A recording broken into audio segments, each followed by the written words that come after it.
Здравствуйте еще раз. Давайте Good afternoon again. Let us start our webinar. I welcome everybody. Cluster UNESCO Bureau in Almaty continues the series of online events which are dedicated to cultural and creative industry. And in this series of webinars, we are inviting the international experts in the area of creative industry to share their academic or practical experience in the development of this sector and their vision of the future, as well as the ways these industries can help us to develop the economy of our countries and region. I would like to reiterate that the first webinar took place on the 16th of March, several days ago, and it was dedicated to the strategy of a creative economy in the interests of sustainable development. And unfortunately, the recording of this webinar is not yet available, but very soon it's going to be uploaded on our YouTube channel as well as on our website. Therefore, please keep an eye on all the updates that are published in our social media and our website. You can see the links to all these materials in our chat box. Our today's speaker will be Ms. Mэй Jin Hэ, who is an independent consultant and trainer in creative industries, and she's got a very vast experience of literary arts, visual arts, etc. And in the past, she was heading the British Council in New Zealand, and before that in Hong Kong. And she was the arts director of the British Council in China, and she was involved into sponsorship, trade policies development, as well as mobility programs development. And I can also make a very short announcement according to which Ms. Mэй Jin will be conducting two webinars. The next one will take place on March 26. It will be dedicated to the public arts topic, and in the chat you will also see the exact timing and the date and the link to get registered for this webinar as well. And with this, I believe that the organizational and the introductory part is over, and I would like to turn the floor now to Mэй Jin Hэ for the presentation. Thank you very much. Thank you for the generous introduction. I'm so pleased to be here. Thank you very much for everyone devoting your time and energy to this session. I first would like to invite my colleagues to put up the presentation. I think today, the next 90 minutes, I would like to invite you to think and explore this area with me together. I think it is in the conversation that we could potentially learn from each other and generate new thoughts and knowledge. I attended last session that Ku-Xin presented. I was very inspired by her presentation, and I'm trying to add value to what she's already shared. And in some parts, I might repeat some of her points because those are very important. Hopefully, I'll give you a different perspective and helpful perspective as well. Could I have the slides shared, please? And throughout the presentation, particularly at the beginning, I would like to take a moment to understand where you are coming from and what took you to this session, and what is important for you and your view about the cultural sector. So then we can have a shared understanding, and then we'll move the presentation forward. I can share the first slides while we are waiting for the technical team to get ready. My first question is really towards you guys, and I just wanted to get to know you a little bit more, if that's okay. Oh, we got it. So yeah, that's me. I have worked as introduced in the UK, China, and New Zealand. And I was hoping that, you know, some of my lessons could be shared throughout this presentation, and it'll be good to also get your feedback as well. Could we move to the next slides, please? Okay, so I would actually need our colleagues to stop sharing and for me to share the screen because the code needs to be shared, or you can go to minty.com. Ссылка на сайт, который наш спикер сейчас The называет. reference to this site is also available in the chat. You can simply copy and paste it. I think the code needs to be changed because it's a live session. So the current code is 7736288. I'm sorry for the inconvenience. If colleagues can go to the site and use a new code. Yes, thank you so much. Yes. Great. So, okay, I can see already, can our technical team stop sharing? Let me share the screen because we have already got some answers in. Thank you very much. So I'd like everybody to take the opportunity to quickly share why that you have attended today's session. So if you go to minty.com, then you could answer this question for us, and then we could get to know each other why we attended this session. So we'd like to get inspired. Now we have one enter. See if we can get 3.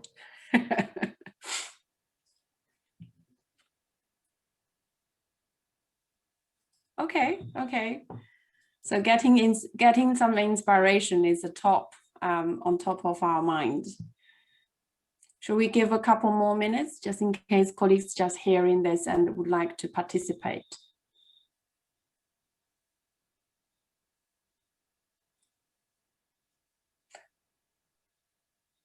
This is a free tool. I'm just thinking of showcasing some of those tools in case you will be interested in using it to engage with your audience.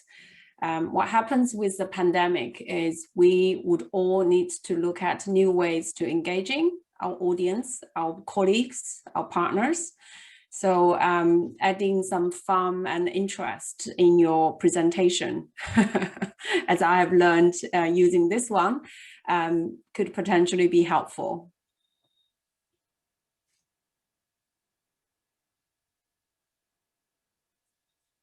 So why is it important that you attend this session? Of all the time that you can spend with your practice, spend with your family.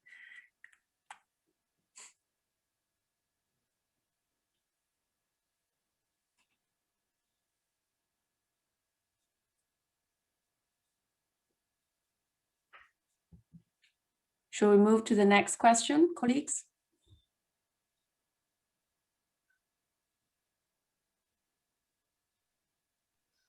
Я прошу прощения, поскольку вы сейчас... I'm sorry, since you are demonstrating, you are sharing your screen, you will have to change over the slides.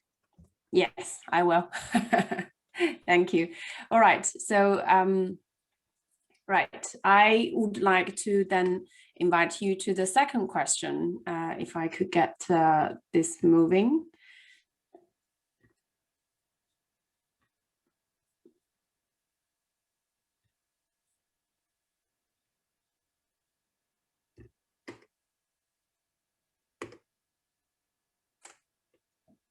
Okay, so I would like to invite you again. So this is an open question. If you would like to use 3 words to describe the culture sector, what does culture sector mean for you? So if you could still go to use your phone and still type 3 words to let us know what it means for you, the culture sector.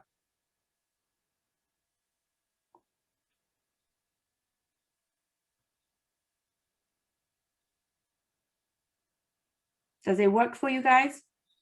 No, I think the voting is closed, it says. So it's the same method. If you go to the website, insert the words, and then we could see if this works. Why does it say voting has stopped?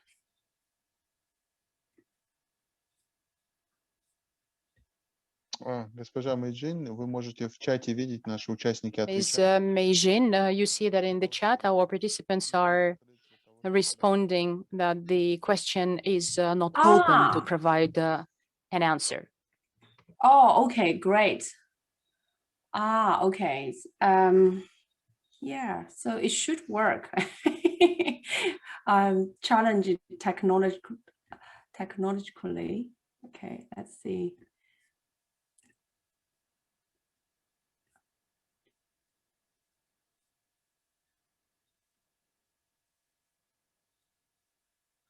I have the Zoom sessions here, which sort of blocks some of my content. Oh, yes, that's why. Okay. You know, our participants are proposing to put down the answers in the chat box of Zoom. Is that okay with you? That is cool. I just want to try it one more time. So this should be fine now. If it doesn't work, obviously we can move on. If people skip the first question, if you see the first question showing up again, use the skip button, gray skip button at the bottom, and then try again. See if you could find ways to input. Let me see. What is the chat box saying? Okay. Oh, it works. Does it work? Okay, cool. So some people have reported that it's working. So let's see if we get some answers. Oh yeah, it comes. Okay. Thanks very much for bearing with me.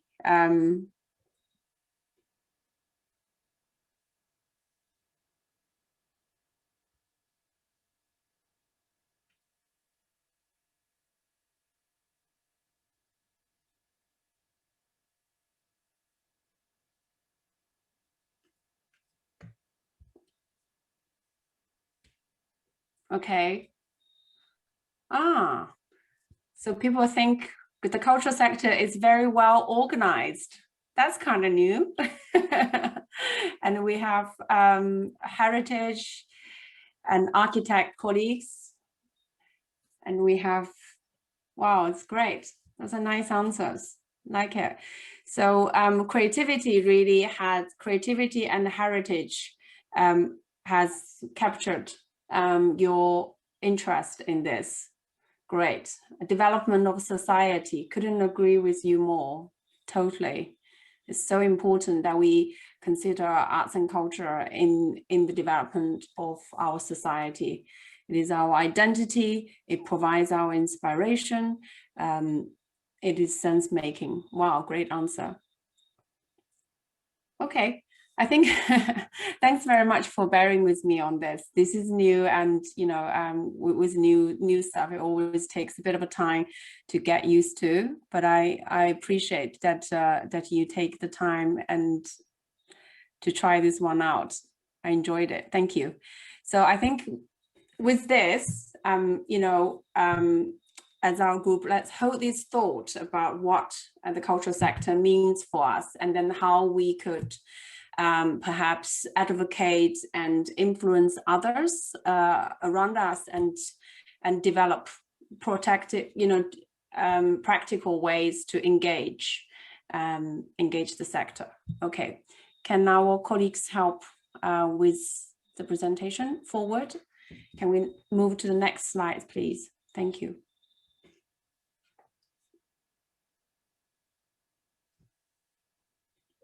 So with that, I would like to focus today's session to answer or to tackle 3 areas. Number one is, why does the arts and culture sector matter? I think, you know, a lot of you here would have ideas of why does it matter. I think what I would like to share is perhaps some tools, some ideas around how can we articulate that a bit better and be able to advocate the case for arts and culture a bit better. In the UNESCO context, there's already a lot of work that's been done by the secretaries and by the expert facilities. So those resources are available, and I would like to share some of the specific points that I find useful with you. And I also would like to share 2 case studies, one in China and one in the UK, to just give you a sense of what can be achieved and what are the impacts that those initiatives, those ideas have had in their respective countries, and actually wider, because both events are international events. And then the third part of today's session, I would like to invite you to discuss with me what is your reality and how could we make it work in your setting. So I would like to invite you to start thinking, perhaps even from the beginning. I'm sure it's in your mind already. What is the ideas, and lots of you come here for inspiration, could help you looking forward and making the next steps, perhaps generate some impact in the areas that you work, in the organization that you work. So that will be the 3 areas that I would like to explore today. Could we move to the next session, please? So first of all, you would be very familiar with this, right? I feel like, you know, since the beginning of humankind, arts and culture has been used to express ourselves. With that expression comes with our identity, comes with our pride, comes with who we are. I think that is perhaps the essential and perhaps intrinsic value that arts and culture have, which is very different from any other, many other industries and businesses, because that is intrinsically valuable. We also would talk about, you know, the economic and social value of arts and culture, which, you know, again, is an area that's getting more and more recognition through the development of creative industry, recognition and support of the creative industry. So I think from the UK, perhaps around the Tony Blair period, there already starts the creative industry mapping, and all this work accumulated in the advocacy of UNESCO, looking at the creative arts and creative sector, really looking at them as an industry as well as a growing sector. So this is the economic value that I like to explore with you. And the third one is the well-being, social and education value. So a lot of those might be an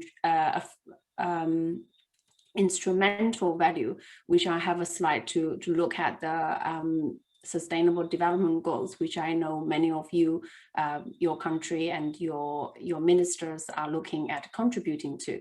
So hopefully I can help illustrate that a little bit further from what Gu Xin has already presented a couple of days ago. And I think, given my British Council background and given that UNESCO as an international body is presented here, I would like to propose another element of what arts and culture is useful and is important, is to connect and attract with other countries. You know, we living in a very connected world, particularly these days with the pandemic, limiting our physical contact and mobility. in a way that has never before and never been experienced before. But what happens is also presenting this opportunity for us to connect in a virtual and attract in a virtual way. And that connectiveness is really a highlight that, that arts and culture can establish with people at a very deep level and attract people. And so once we are able to get out of this, you know, we would all experience, you know, very often arts and culture is the reason why people visit each other, why people form bond with each other, and why people attract to each other. So we're going into details with a couple of examples. Next page, please. Okay, so this is, I find this research, this is a quite new research by a group of scholars, and they publicized on One Earth. I think this graphic is very attractive. So if you follow me, you know, looking at our sustainable development goals, the arts and culture plays two important roles, the connecting to the sustainable development goals. So we are a driver, meaning that we contribute directly to the sustainable development goals in different aspects, because we are a cultural industry. So we directly would contribute to employability, to skills, to development. And we also provide cultural goods. So as a sector, we have its own benefits that we contribute directly to the sustainable development goals. But we are also a mediator.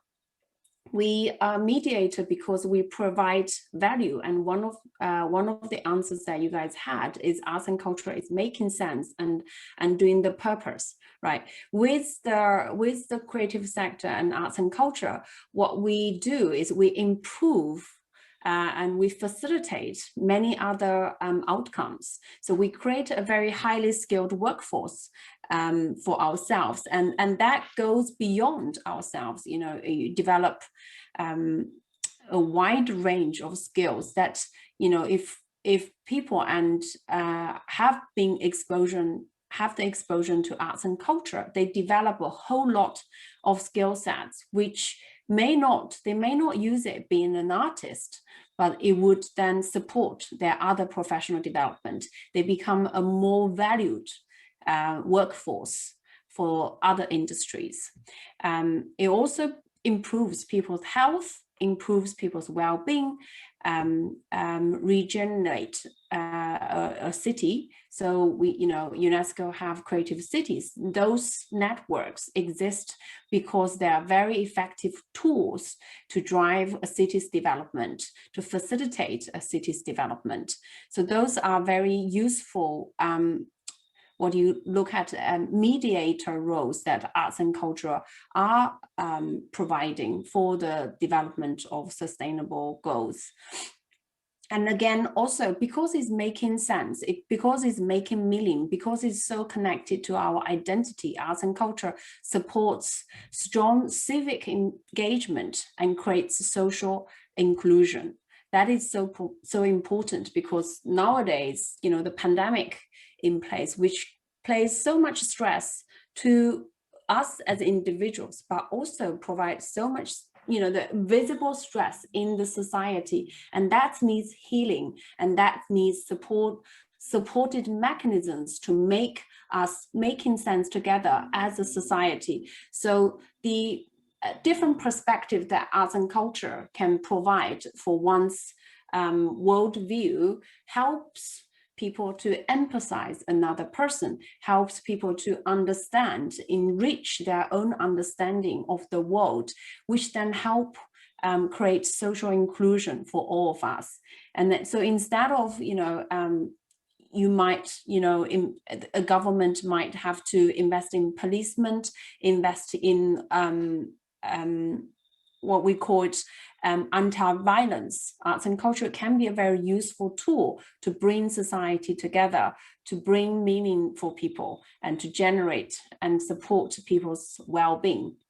And that's a very important, I think that's a very, very important role that arts can play post or, during the pandemic.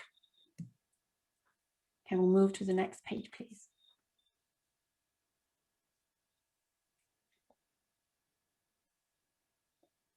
So I just thought, we talk about economic value, and I like to use some of the numbers to illustrate and give you some evidence to be able to have the argument. So I have two countries' numbers here.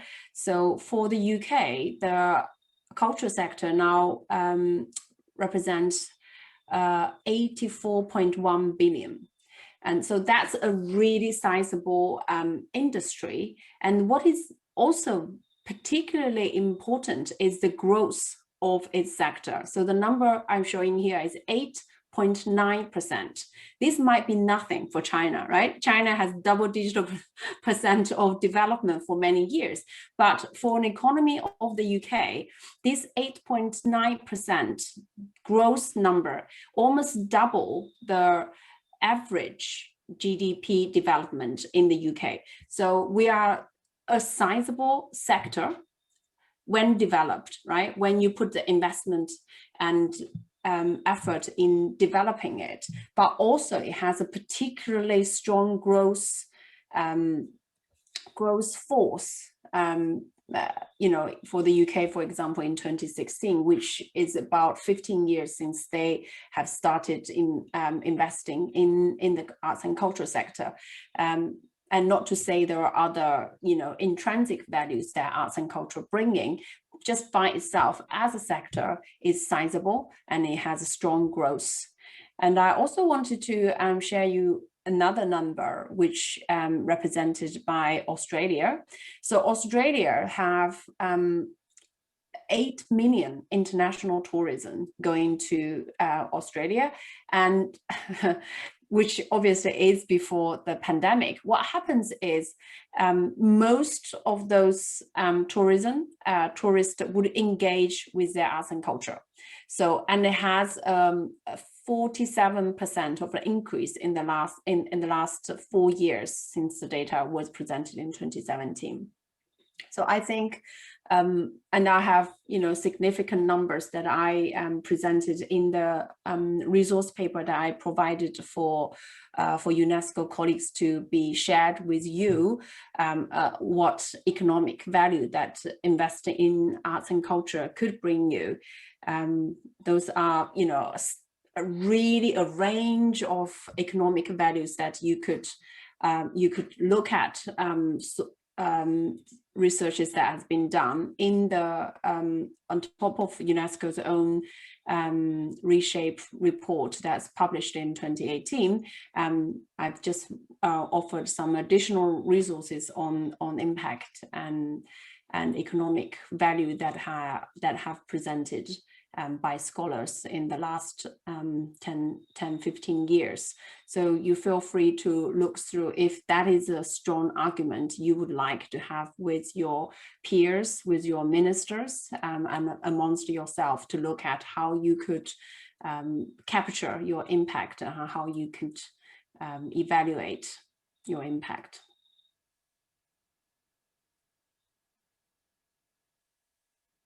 Thank you.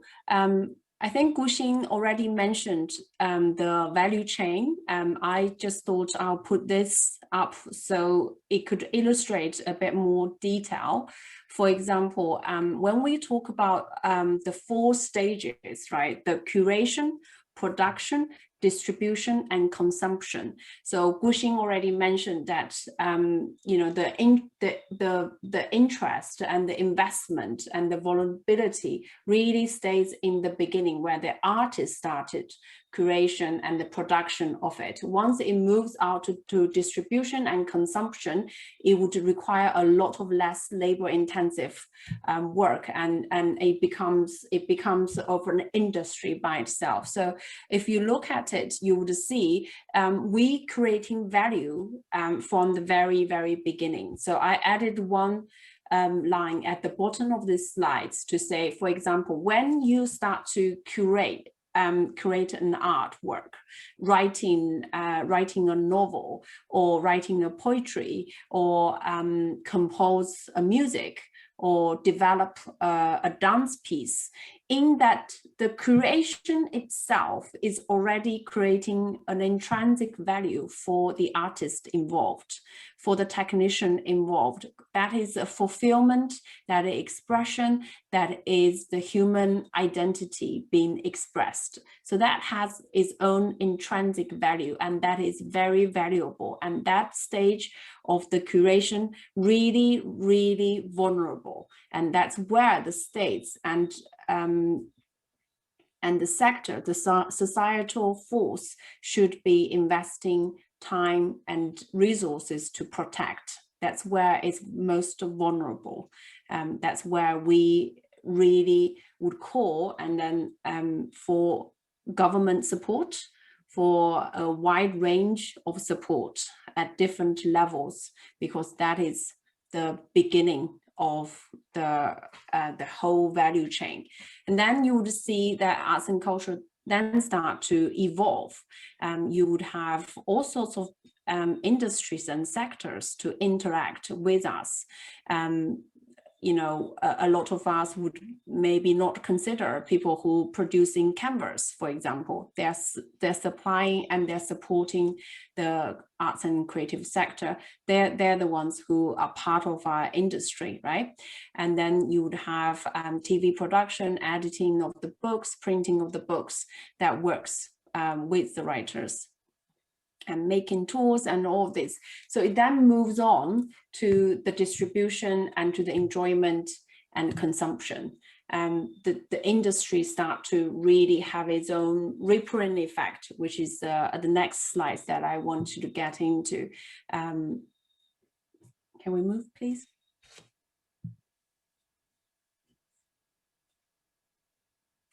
The rippling effect is very unique for the arts and culture sector, because the investment in the core, in the curation of arts and culture, has a very strong rippling effect, then helps to develop a holistic society at the end. So at the center of it, you know, the arts and culture would develop knowledge and skills and making sense, and, you know, the works that we do. And then the artists and practitioners are the core. They are in the middle of this this sector, particularly what we say, the fine art, the literature, the dance, the theater production. All these are very high risk. All of these are very vulnerable in its own sense. And then going out is the production of it that then requires the collaborative working, and then the critical thinking, looking at different ways to disseminate. And then when it reaches to its consumption, is resilience and social inclusion that can be reached through this. So in the middle is the creation, and then you have the industry, and then you have the societal benefit that goes with our sector. Next one, please. This ecosystem have its own unique feature. It's particularly fragile. It's highly connected, and it has a very high risk appetite. So, for example, some of you might know Warhorse, which is a national theatre production in the UK. Whereas, you know, it had a significant economic benefit and significant impact after its national theatre premium. So what happens is, in the national theatre, you would have maybe hundreds up to thousands of people watching the Warhorse, the theatre production. And once it develops and becomes a successful show, it can then go into different directions. But the beginning of that, so National Theatre have produced many shows. but not, and a lot of those are highly risky, you know, they would take into high risk. They would not know, they're all great performers and they're all great practitioners, but they would never anticipated a show like Warhorse would become as successful as it is now. So what happens is, you know, it becomes a West End show. It becomes a TV, a film production. It has all sorts of merchandise to go with it. People will buy T-shirts with Warhorse on it. People will buy, you know, all sorts of stationeries. Kids love it, toys, you know, all these other things, and then become less risk-taking because it's already attracted people's attention. But at the very beginning, when the writer put down his words or her words into that script of Warhorse, that is a highly risk endeavor, because most of those writing, a lot of those writing didn't get into a film, didn't get into making toys as part of it. So all this means that, you know, that risk taking, that initial creation needs government support and needs nurture. So I just wanted to share with this. Once you then developed, it's a different story, right? So this is a case study of that I hope is appropriate because it was mentioned by Gu Xin in her presentation. So some of these things you were thinking, okay, you know, Warhorse, okay, cool, is in the National Theatre, it gets traction.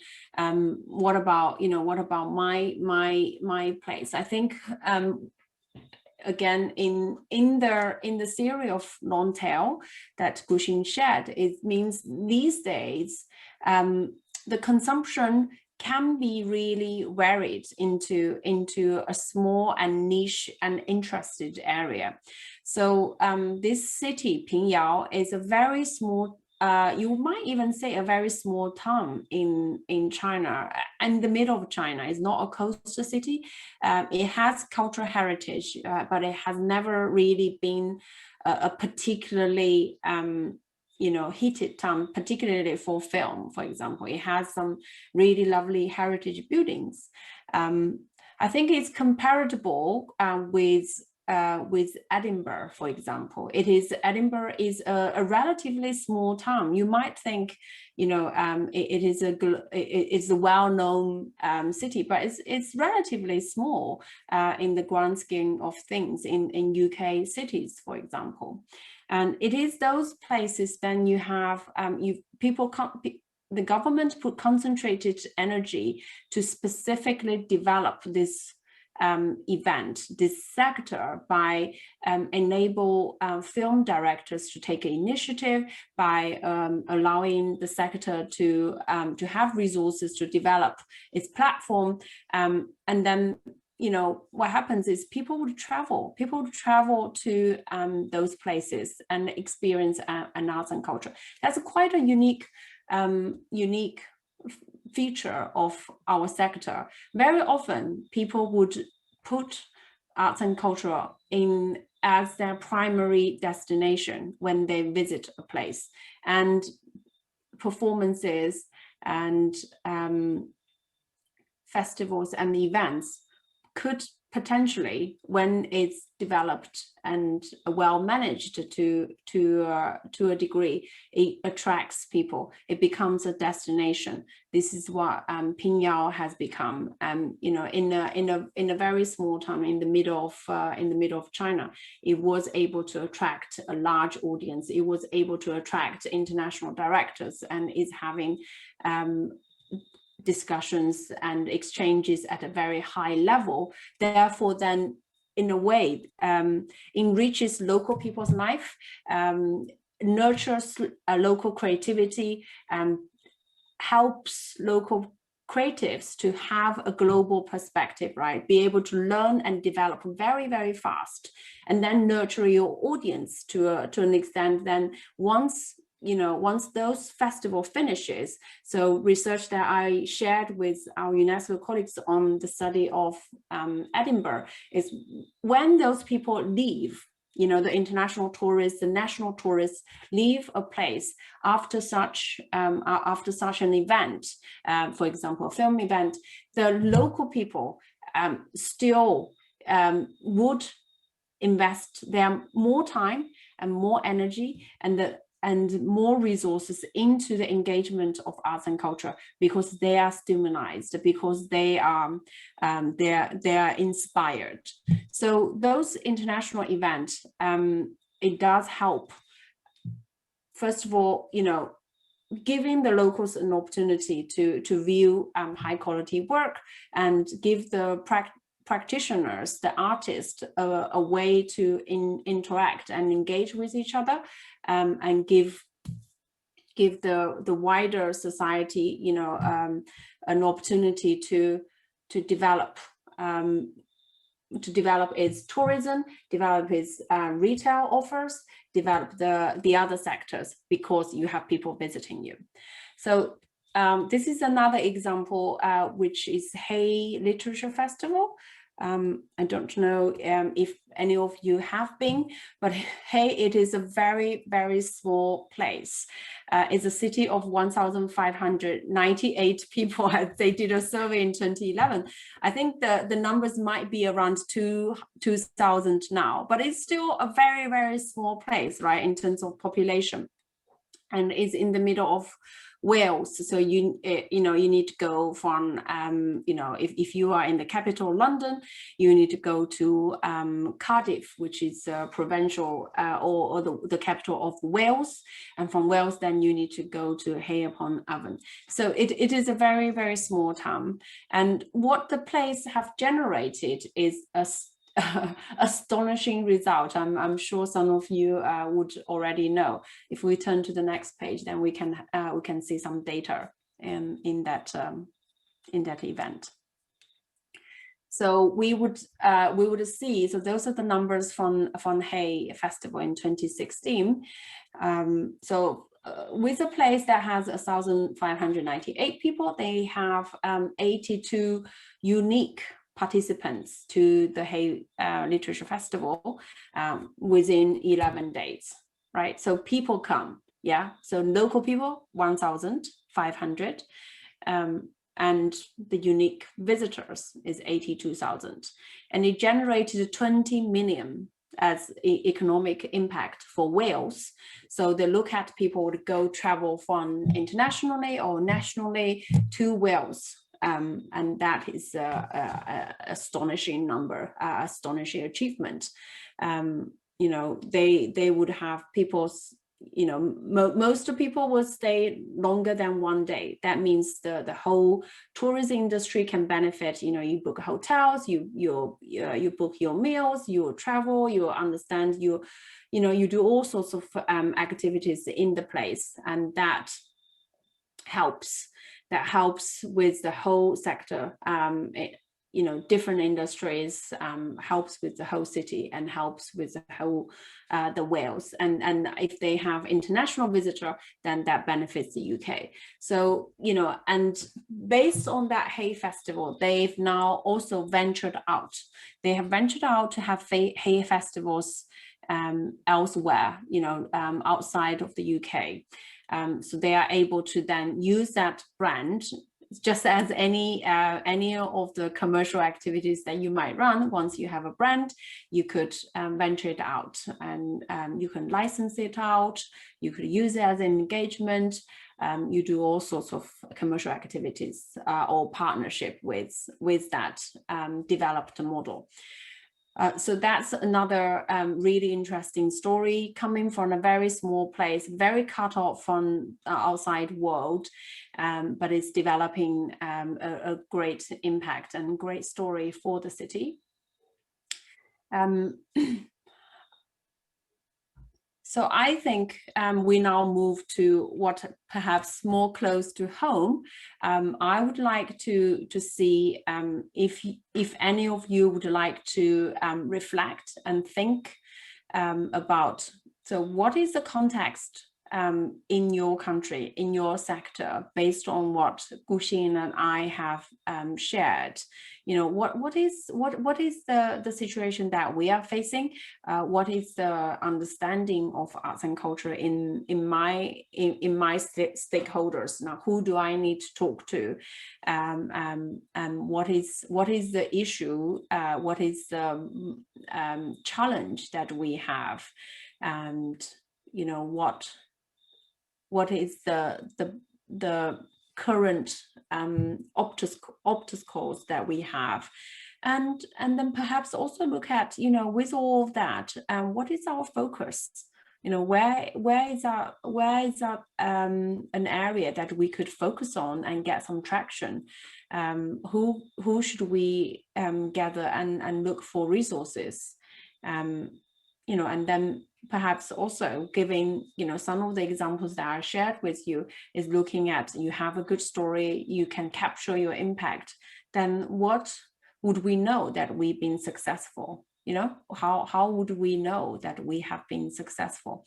So I would perhaps pause right now for a little bit reflection from you. I'd like to see perhaps through the chat box, or if you would like to voice out with the support of the interpreter, then we could explore a little bit and have a bit of a discussion. Let's see if that could work for us. Thank you very much.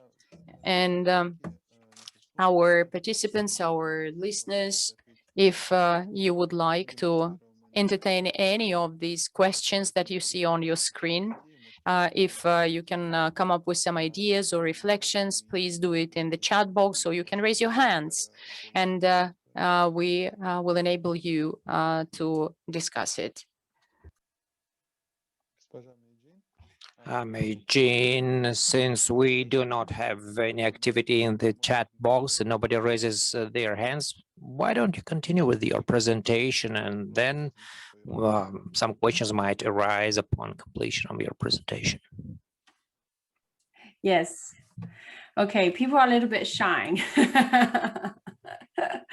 Could one of our UNESCO colleagues perhaps help us understand what is the local context, and then helps us start the conversation? I'm sure once someone has presented some ideas, we will get it going.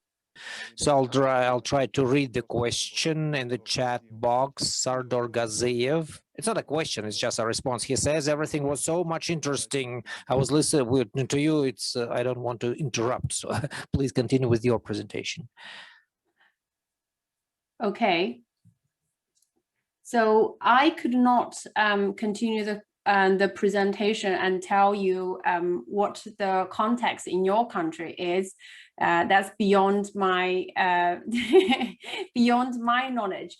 Perhaps what I could do, if you need a little bit more time to consolidate what all this means for your sector, I wouldn't mind to quickly go through the material that I provided for you as a resource. So you could potentially, if I talk through those, hopefully you're more likely to give it a read and perhaps benefit from those. Because I think, you know, what I've been giving to you is really a nutshell, a really small quantity of research and evidence you could have for the cultural sector. So can I do that? Would people be interested in that? Yes, I believe this is going to be just interesting, and I sent the link to the documents to the chat box, and that you have mentioned and that you referred to. So the link is there, and I would like to ask our speaker to switch on to share the screen and go over those 3 documents. And also there is another same guy, Sardor Gaziev, here writes that in Uzbekistan, and he's from Uzbekistan, keeping such stats is difficult. So it was very difficult for us to learn about the project results or outcomes. So let's talk about the actual development and measurement of criteria, how successful the project is. And Sardor is apologizing for his bad internet connection, something like that. So I would like to ask Ms. Mэй Jin to respond and or maybe comment on Mr. Gaziyev's comments, and then share the screen and go over the 3 documents that you have mentioned.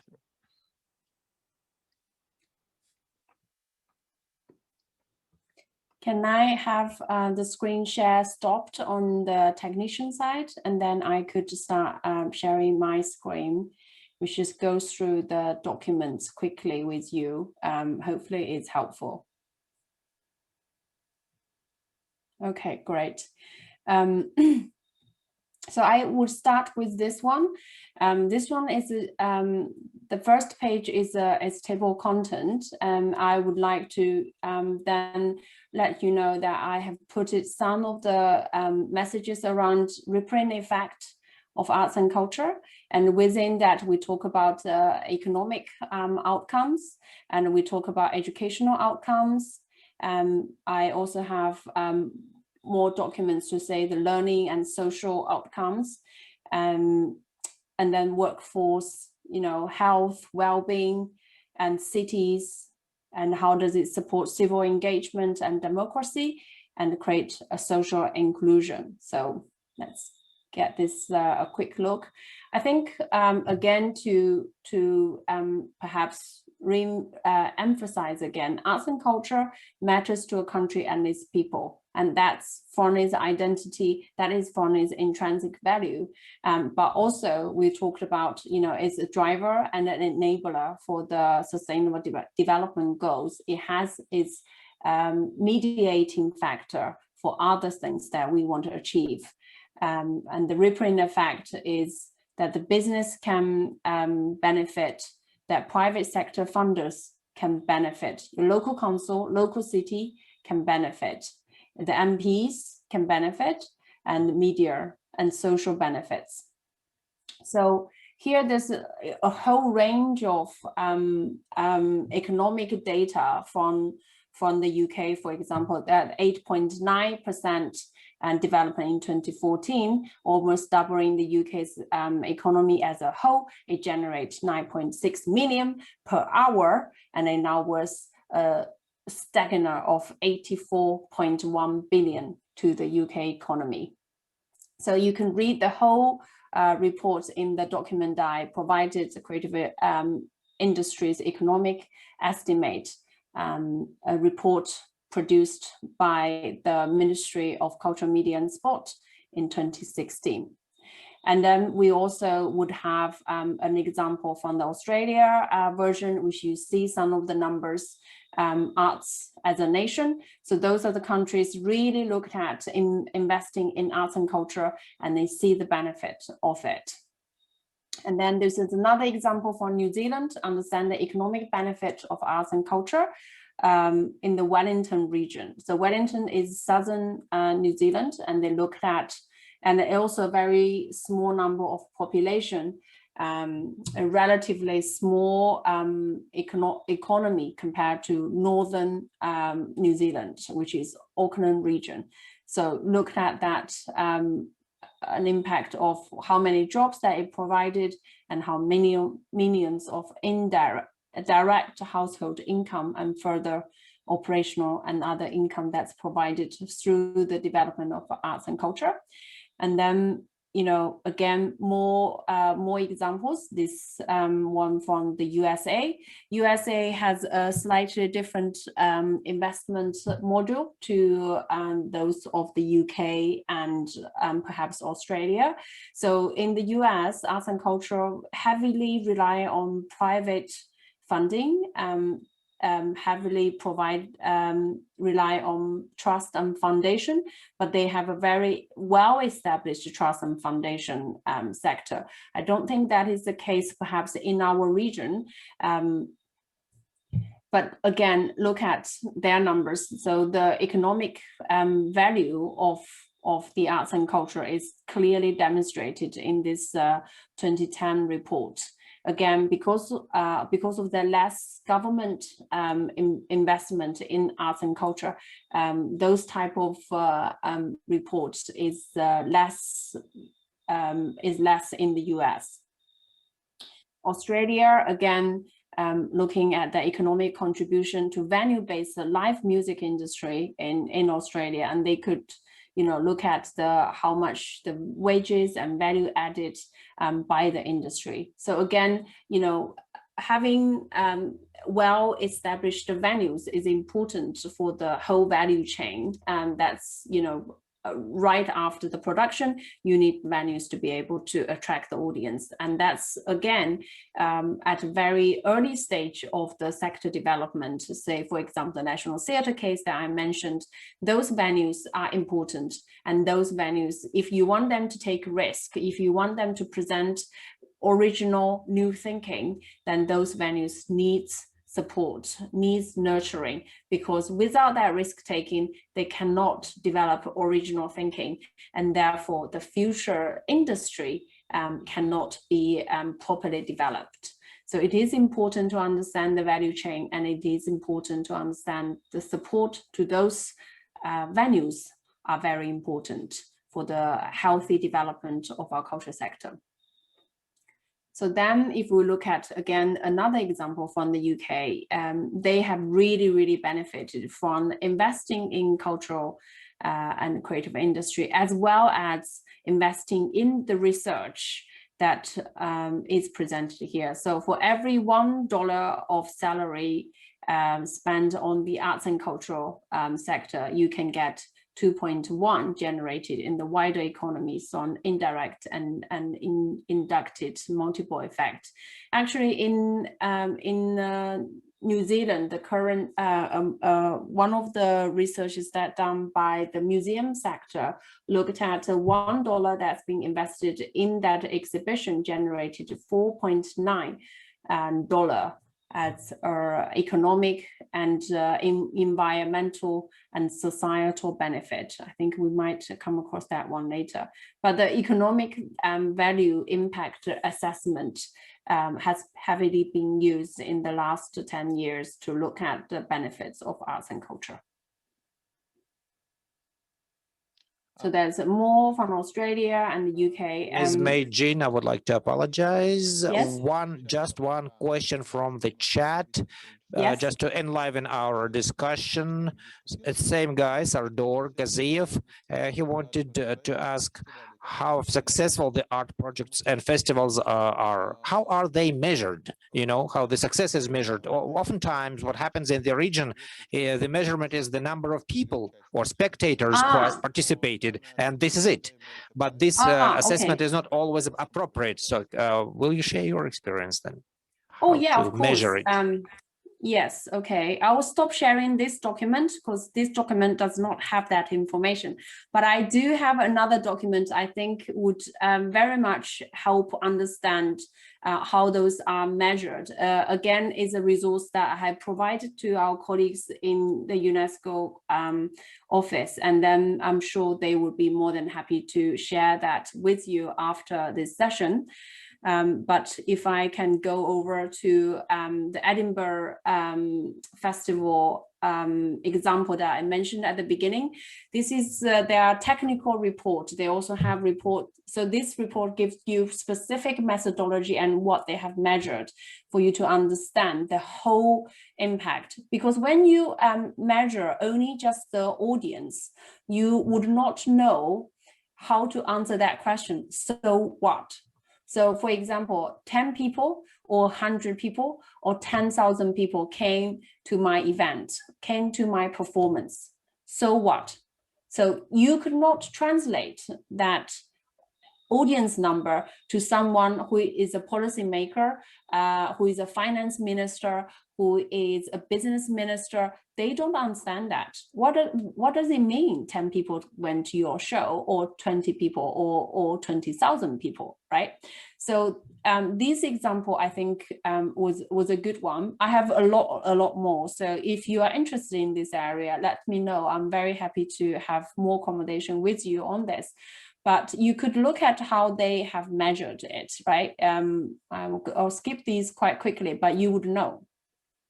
So they looked at all these festivals. They have 12 festivals, I think, by the time they done this research.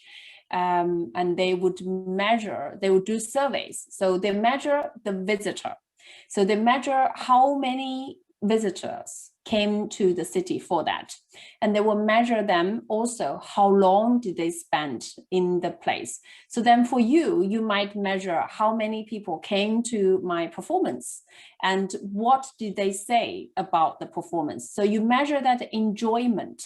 So you could say, so these, maybe for one-off show, is less relevant because this is a multi-day festival. They measure the tourism impact of it. So, did you come? My sole reason for coming is 33% of the people who came to Edinburgh when they done the survey were primarily and only wanted to come to Edinburgh because of the festival.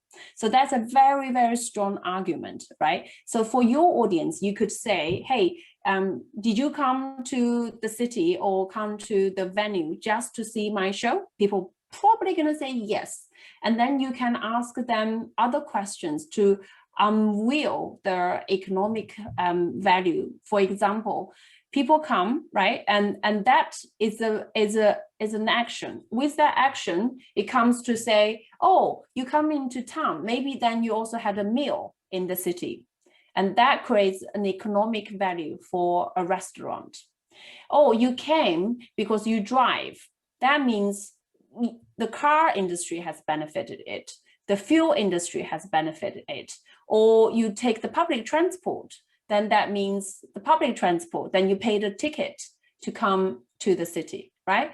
By taking a taxi or public transport. That is an economic activity, right? So those all have economic benefits once someone taking an action to do something.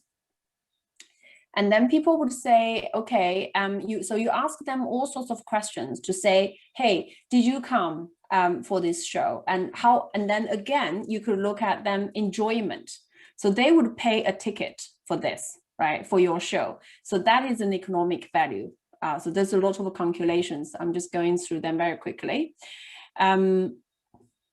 Then they would have an enjoyment of their show, and then you would rate that as well, because that would boost their happiness. And for such a happiness to happen, for example, you can equivalent that to something else that will create someone a happiness. So that might equal to someone then, in the case that I saw, going to an exhibition about maritime, or going to a performance about environment subject, about a show about protecting our environment, then you will create a value for environment protection. So that value you could even it to having a course developed to educate about environmental protection. You might even that into something else if a government would need to help change mindset or help change people's perspective without your performance. So you could see here what they have measured in terms of economic benefit. They have measured accommodation, food and drink, entertainment, shopping, transport.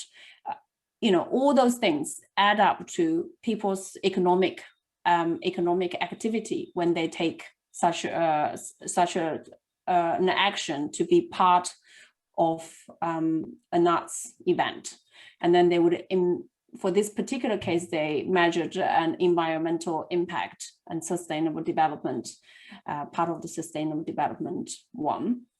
And then you can look at all these other things that's been added on. So it has been an area that's had a rigorous development, and a lot of the researchers would have done the work together with economics and together with the arts sector to develop such an understanding, a holistic understanding of the impact that arts and culture would have for a city, or just for a short, this performance had with people. Does that answer your question?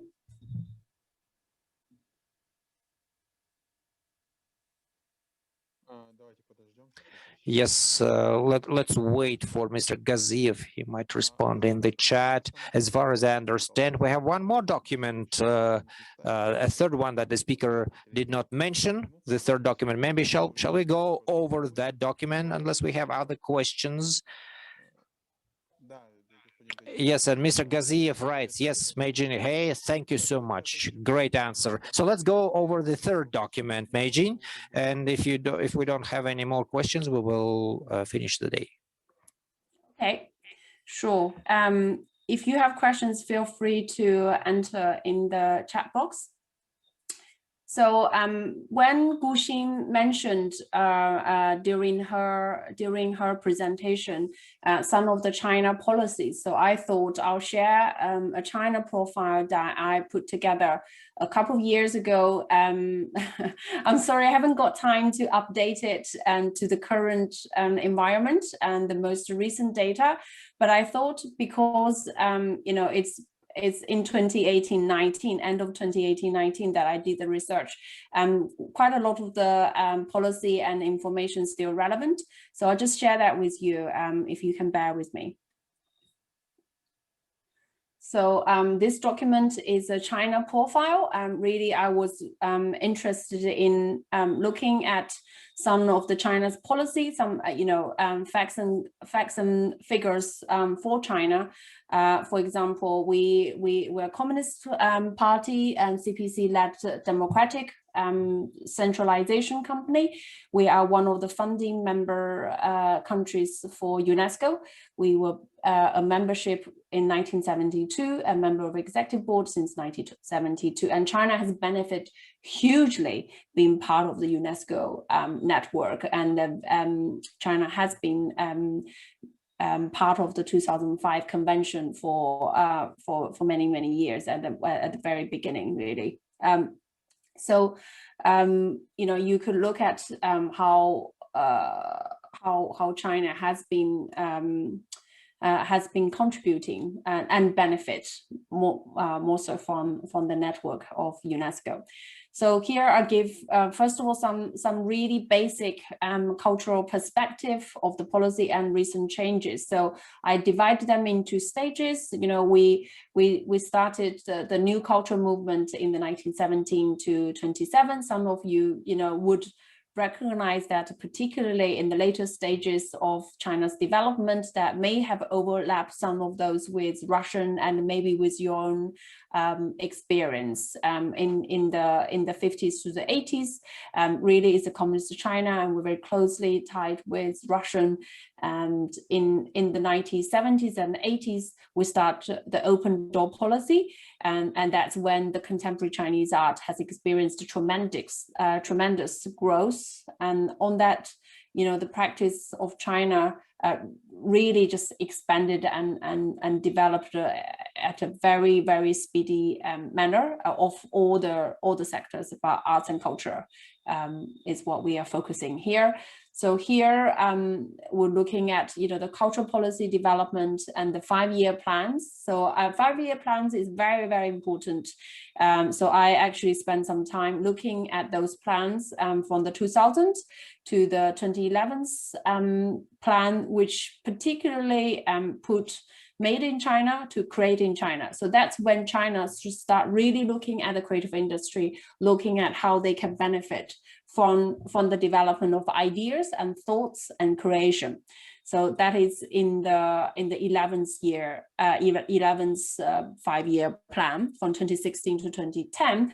Those who know China, you would understand China as a country, once it has a centralized policy, it rolls out very efficiently in a way, although every level of the government would have their own interpretations because we're such a big country, but those forces really started from a very strategic level, from a very strategic approach. So you can see it's linked in that 5-year plan, which is the most important guiding document for China's development.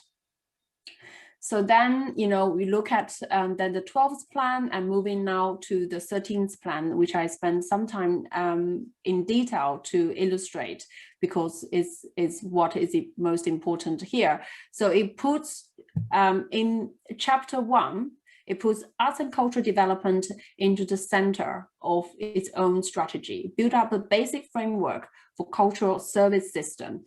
So they're looking at arts and culture in the 2010 as a creative economy to change China from made in China to created in China. By 2015 to 2020, they want to build a robust public cultural service system. So looking at a wider impact that arts and culture could have for the society. I think that's very strategic. You can say culture was references throughout the 13th 5-year plan in chapter, almost every chapter, they would mention arts and culture as an important vehicle and an important enabler for a wide range of development in the 5-year plan.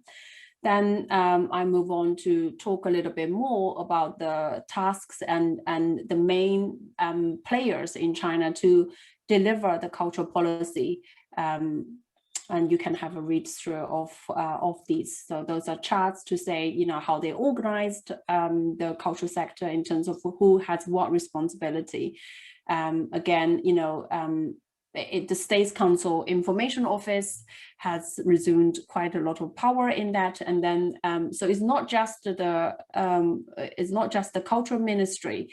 It is a wider group and a lot of force players in making this whole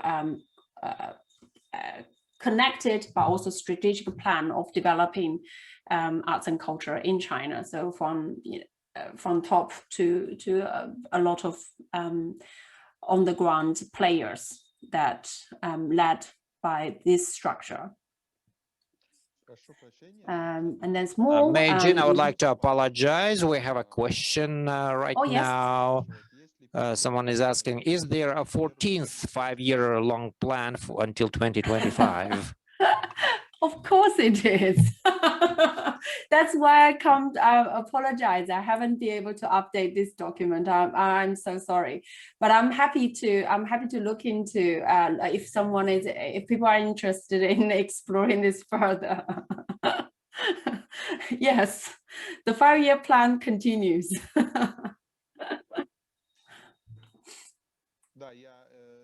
Yes, and I would like to remind our speaker and our participants that we are going to send out all those materials to everyone who has been registered for this webinar, and we will send you the link to the record. So if our speaker wants to update some materials or add something, we can send it out to everyone's emails. Thank you. Thank you. So these are high level structures, and within that you have Ministry of Culture. So I take Ministry of Culture out. Culture and tourism actually really been reformed for a few years now. Ministry of Culture and Tourism. So around the Ministry of Culture, Tourism, those are different institutions and players that contribute to what the Ministry of Culture and Tourism trying to develop the culture sector in China. So you can see, obviously with such a big country, there's a lot of players, but the investment is being put into every stage of those development and in a very strategic way to make sure that it does happen. So So those, I give you some financial financing numbers on how the money is spent and the growth rate of the expenditure in the cultural sector. So hopefully that's a useful data. Ms. Mэй Jin, apologies again. One more question from the chat. Yes. It's about measuring the results or efficiency. Irina asked how well that plan worked. KPIs, have those been measured by that 5-year plan? Yes. So I have not done independent research on this one. So all these documents or all this information are from China's own research. So they would see that the say, for example, those are the results, how they measure the number of performance trips grow from 4,000 to 15,000 in 2017, and that's a growth rate. So the KPI is quite clear in those 5-year plans, and some of them are extremely detailed. They would want, for example, activities to happen at all sorts of levels, and the growth rate is defined. It is hard to validate those specific results. But if you go across China from big cities to the small cities and townships, you would see the investment in arts and culture and some of the results.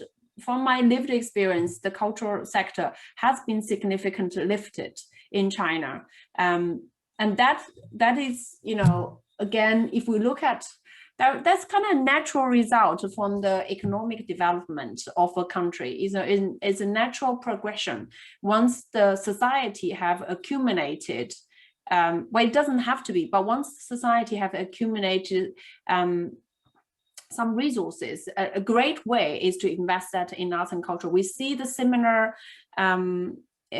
phenomenon in Japan since the 90s, when they have developed their infrastructure, when the economic booming was happening in Japan, and they had a really big rush into investing in arts and culture in the 90s, and that has benefited Japan since then. So I don't have independent research result, but China has measured its own development, and some of those numbers are here in the profile that I provided. I hope that's helpful.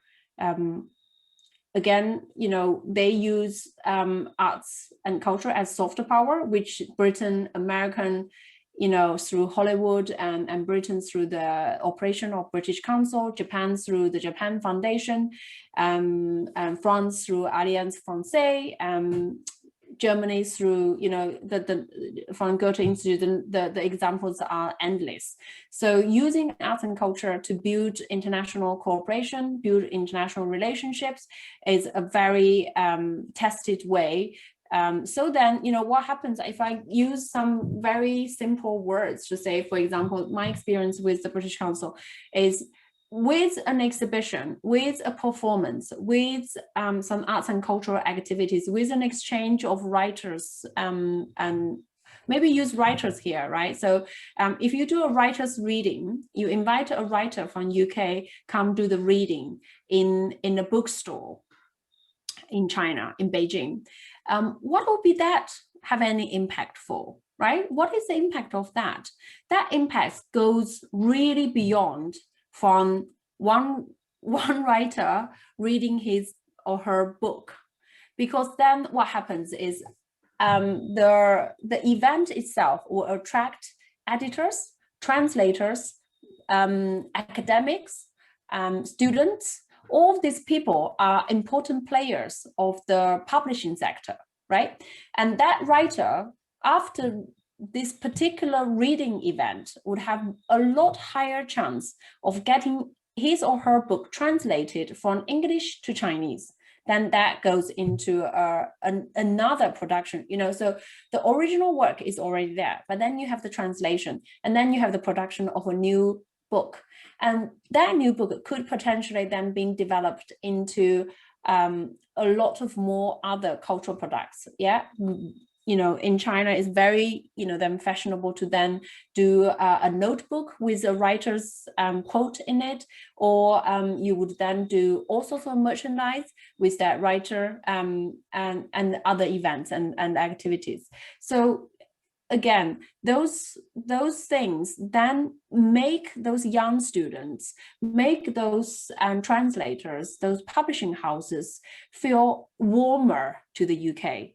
Unconsciously, somewhat, next time, when they think about which culture, which country that I like, maybe I'll go visit the UK. Then again, this is where you planting the seeds for international tourism.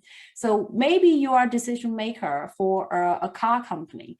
Maybe that then would, somewhat make you feel, by going to that literature festival, make you feel, what? I feel the British people are really warm. Then you're more likely to work with a British car company. So those things are really quite hard to measure in economic terms. The British Council measure that in perception reviews, but it can be measured, and it can be measured in a way that you can put a dollar value on some of those mindset change. I realize that our time is, I'm so passionate about this subject. I realize our time is running short, but I'll leave you to have a look of this document, and perhaps, if you have questions, feel free to get in touch with me or get in touch with the secretary, and then we could, UNESCO offices, and let me know if I could be further service for you. Sorry, I'm going through this quite quickly, but you could see a lot of data in this at your own leisure.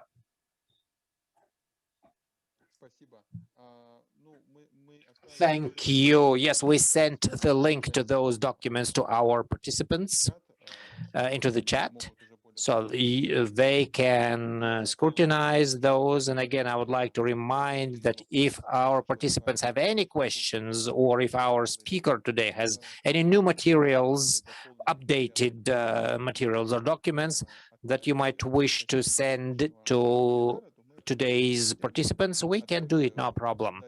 Also, we will provide everyone with the link to the record of that webinar as soon as it is placed on our YouTube channel. In conclusion, I would like to mention we have planned another webinar on March 26th with today's speaker, Mэй Jin, who will talk about public arts. And now, just in case, I'm going to repeat the link for registration in the chat for that workshop. Let's finish on that. I would like to ask Aygul, our specialist from UNESCO, if she has any comments to make. If none, I will wish everyone to stay healthy. And again, congratulations on the oncoming Nowruz holiday, which is the spring holiday. It is a holiday celebrated in Central Asia. This year, due to the pandemic, there will be no celebrations, of course, but everybody please stay healthy and see you soon. Aygul, do you have anything to mention or comment on? Thank you, Mэй Jin, and I will not take much of your time. Mэй Jin, first of all, I would like to thank you so much for your presentations. We do hope to hear more of you very good things on the 26th of March from you. And as for your question about the context in Central Asia and Southern Caucasus, I would like to add a little bit to that. Our activities cover Central Asia and the Southern Caucasus countries. In Central Asia, the convention has not been ratified by Kazakhstan, Kyrgyzstan, and Turkmenistan. Turkmenistan is geographically in the jurisdiction of our colleagues from the Tehran office. As for Southern Caucasus, all three countries, Armenia, Azerbaijan, and Georgia, have ratified that convention. Based on the experience and talking to our colleagues from our culture sector, I can summarize that the current situation, it differs. At the same time, it is the same or similar. What I mean by that is everybody wants to move ahead. Everybody realizes this importance of developing cultural and creative industries. On the other hand, even those countries that have ratified the convention, they are still at the initial stages of realizing that convention, what to do with it, how to proceed from that. An important question is also, Sardor from Uzbekistan was asking a lot of questions today, and he made a lot of comments. This is about statistics, of course. Statistics matter a lot. I mean, in the culture, also statistical data on cultural and creative industries. This still is a big problem that needs to be addressed by all of us. And the last year's situation demonstrated that we do need such statistical data on cultural and creative industries. We, as an international organization, need that. Other representatives of that sector, all other like government representatives need those statistics, because if you don't have it, it's very difficult to plan or to move ahead. Also, I sent our publication into the chat. It's a UNESCO publication. It dates back to 2009, but it is still relevant. It is about the indicators or tools on the culture for sustainable development. I would like also to mention legal environment in all countries. I mean, Central Asia and Southern Caucasus. Unfortunately, a lot of documents have not been revised. So when we talk about developing cultural and creative industries, about progressing, about new projects, still the legislative environment, the laws, they do not support this industry. Even the terms for the word cultural and creative industries, it is not met in any of those documents. You won't find it. So we have to start with that, because it's very difficult for our representatives from cultural industries to get any support or to count on that support and progress.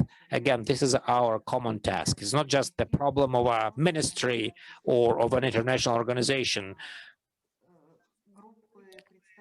or a team of representatives. So I believe we need to have some joint large-scale work.